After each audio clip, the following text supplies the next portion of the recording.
Hello प्यारे बच्चों, आज हम लेकर आए हैं क्लास 12 फिजिक्स।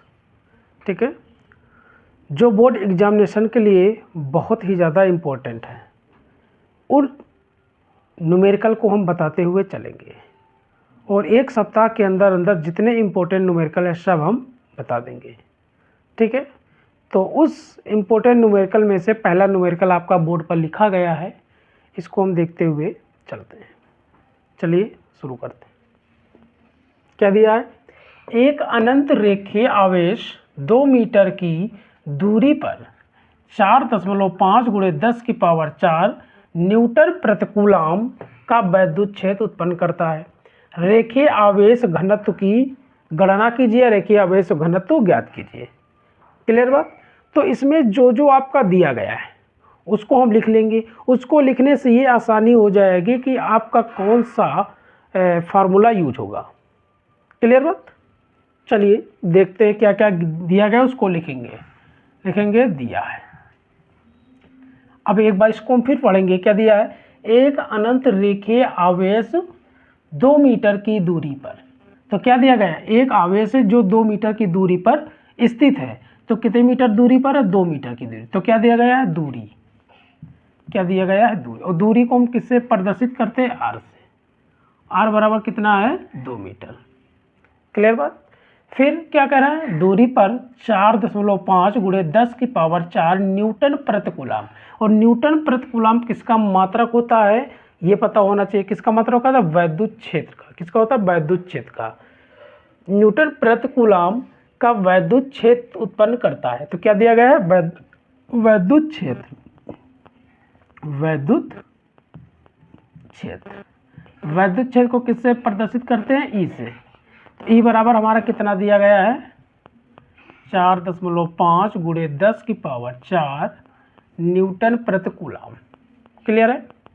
रेखीय आवेश घनत्व ज्ञात कीजिए। क्या निकालना है? रेखीय आवेश घनत्व। रेखीय आवेश घनत्व। रेखीय आवेश घनत्व क्या है? किससे डिनोट करते हैं? लेमडा से। तो लेमडा इक्वल टू क्वेश्चन। बात क्लियर है? अब आपने पढ़ा है ई आर और लेमडा में संबंध।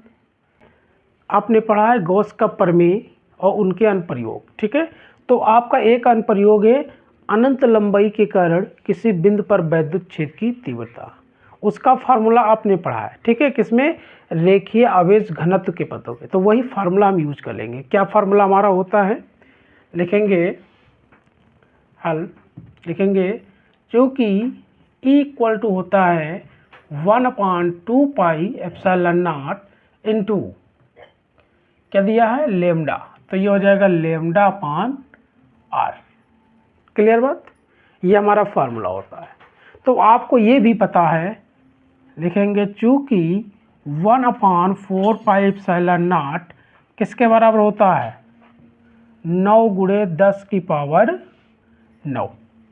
बात क्लियर है? 9 × 10⁹ ये आपने पढ़ा है। तो देखिए यहाँ पर 1/2 πε0 अगर हम 4 पाई कर दे तो ऊपर नीचे हम 2 से क्या करेंगे? गुणा कर देंगे। क्या करेंगे? गुणा कर देंगे।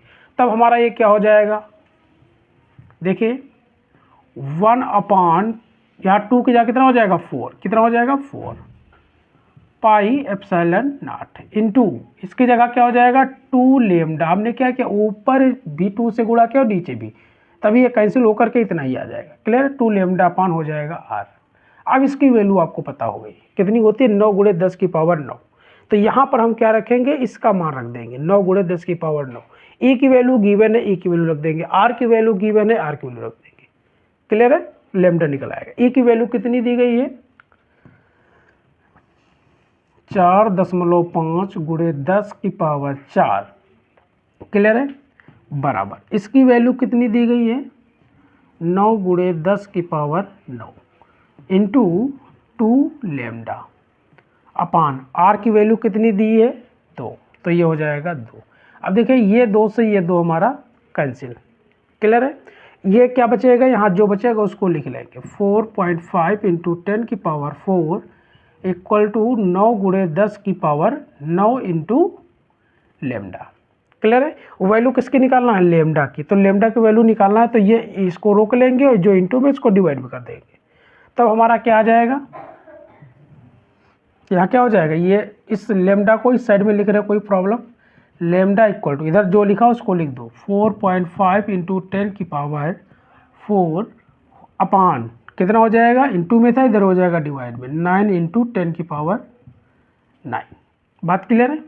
अब इसको हम सॉल्व कर लेंगे। देखिए ये हो जाएगा 9 पचे 45, पॉइंट लगा देंगे, ये हो जाएगा 5 बार जाएगा, 9 पचे 45, कितना बचेगा हमारा 0.5 इंटू 10 की पावर ये 4, या पान में प्लस 9 है, जब ऊपर पावर जाएगी तो क्या हो जाएगी, माइनस हो जाएगी, -9। क्लियर है? तो ये लेमडा बराबर हमारा क्या हो जाएगा, 0.5 गुणे 10 की पावर -5। ये पॉइंट उस साइड में ले जाएंगे तो ये पावर क्या हो जाएगा, एक ऐड हो जाएगा। जब ये ध्यान दीजिए, जब अगर हम लेफ्ट से डेसिमल राइट को ले जाते हैं, मतलब बाएं पक्ष से दाएं पक्ष की ओर ले जाते हैं, तो दशमलव हमारा मतलब जो पावर होगी वो क्या होगी, एक माइनस हो जाती है, मतलब घट जाती है। और जब दाएं से बाएं की ओर दशमलव को लाते हैं तो पावर क्या होती है, जुड़ जाती है। क्लियर बात है? तो देखिए ये पॉइंट इधर लेकर जाएंगे तो ये हो जाएगा लेमडा इक्वल टू 5 इंटू 10 की पावर 1, इसमें घटा देंगे -5 -1। देखिए दोनों माइनस है तो क्या होंगे, जुड़ जाएंगे, तो बराबर कितना हो जाएगा, 5 गुणे 10 की पावर -6। कितना हो जाएगा, 5 गुणे 10 की पावर -6। इसका मात्रक आपका देखिए आवेश घनत्व का मात्रक पता होना चाहिए कि आवेश घनत्व का मात्रक हमारा होता क्या है। बात क्लियर है? तो आप अगर ऐसे नहीं याद है तो आप निकाल भी सकते हैं। क्लियर है? जैसे याद नहीं है तो इसको निकाल सकते हैं, कैसे निकालेंगे ये देख लेंगे। देखिए आवेश घनत्व क्या होता है, आप ध्यान से सुनिए। देखिए आवेश घनत्व लेमडा बराबर एकांक लंबाई पर उपस्थित आवेश की मात्रा, ये होता है। अब इसकी वैल्यू देखिए क्या है, इसका मात्रा कूलाम, इसका मतलब क्या है, तो क्या हो जाएगा इसका यूनिट कूलाम प्रति, लंबाई की यूनिट मीटर, कूलाम प्रति मीटर। बात समझे? इससे हम क्या करेंगे आपको पता है। देखिए आवेश घनत्व क्या होता है, एकांक लंबाई पर उपस्थित आवेश की मात्रा क्या कहलाता है, रेखीय आवेश घनत्व कहलाता है। इस प्रकार से अगर आपका ये मात्रक नहीं याद है, नहीं पता है, तो वैसे निकाल लेंगे। आपको ये पता है Q equal to lambda equal to Q upon L होता है। क्यू का मात्रा क्या होता है, कूलाम, लंबाई का मात्रा क्या होता है, मीटर, तो ये हो जाएगा कूलाम प्रति मीटर। अगर वीडियो अच्छा लगा हो तो लाइक करिए और ज़्यादा से ज़्यादा शेयर करिए, और नए हैं तो सब्सक्राइब जरूर करिए। Thank you.